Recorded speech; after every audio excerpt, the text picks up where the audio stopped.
হ্যাঁ, উন্নয়ন না শান্তি সম্প্রীতি এলাকা থেকে যাতে মানুষ শান্তিতে বসবাস করে নির্ভয়ে চলতে পারে। গত 17 মাসে আমি সেটা করছি। দেখছো নতুন করে ব্লক করার জন্য বিধানসভা উঠেছি। ওই দ্বারকাপুর নদীর পার এটা কাজ বাড়িয়েছে। রূপক ঘোষের বাড়ির রাস্তাটা 5 কোটি টাকা বাইর করে দিয়েছি। চিনেন না রঞ্জিত দেববর্মা এই কেন্দ্রের এবার নির্বাচনে আপনার 5 নম্বর ওয়ার্ডে আমরা ওই ইয়েকে প্রার্থী করছি উৎপল মালাকারকে, বুঝছেন। এলাকার শান্তি সম্প্রীতি বজায় রাখা, উন্নয়ন এবং এলাকা থেকে যাতে মানুষ নির্ভয়ে শান্তিতে বসবাস করতে সেজন্য সন্ত্রাস মুক্ত করার জন্য আমি চেষ্টা করি।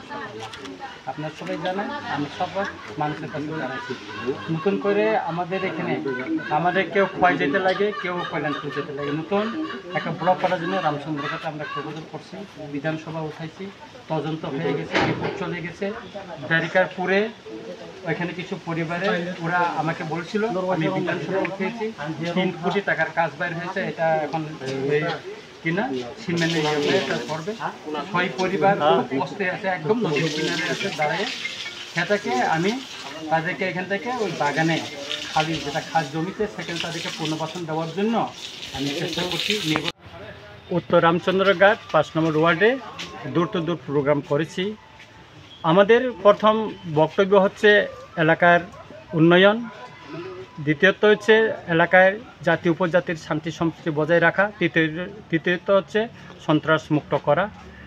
17 মাস এমএলএ হওয়ার পর এলাকায় আমি গত 17 মাসে এখানে শান্তি সম্প্রীতি বজায় রেখেছি, সন্ত্রাস মুক্ত করে রেখেছি। অনেক চেষ্টা হয়েছে, অনেকে বাড়ি ছাড়া হয়েছিল, অনেকে দোকান খুলতে পারেনি, অটো চালাইতে পারেনি।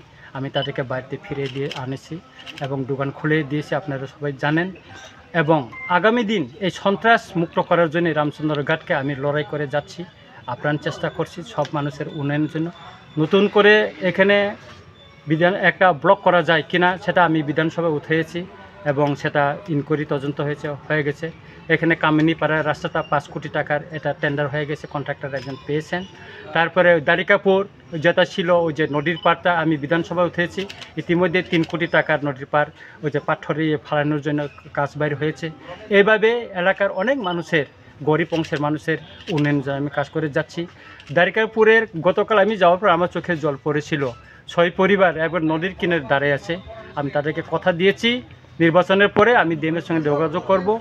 ওই যারা নদীর কিনারে যারা আছে তাদেরকে 6 পরিবারকে যাতে চা বাগানে খাস জমিতে তাদেরকে 3 গন্দা করে জমি দিয়ে নতুনভাবে তাদেরকে বাঁচার জন্য তাদেরকে পুনর্বাসন করা যায় কিনা সেটা আমি চেষ্টা করব। আমি তাদেরকে প্রতিশ্রুতি দিয়েছি এবং নির্বাচন পর আমি করব।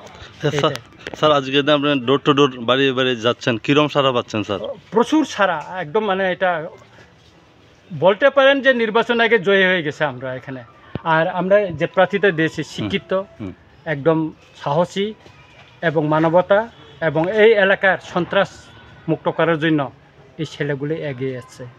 সেই জন্য আজকে তাকে আমি প্রার্থী এই এলাকা 5 নম্বর ওয়ার্ডে আমি মনোনীত করেছি। আমি আশা করি এটা জিতবে। জয়ের ব্যাপার আছে স্যার, আপনার 100% আমরা নিশ্চিত, 100%। আপনার দেখবেন স্যার এই জায়গাটার নাম কি স্যার? এটা হলো লালটিলা বলে, এটা উত্তর রামচন্দ্রঘাট। Ward number sir? 5 নম্বর ওয়ার্ড। Thank you sir.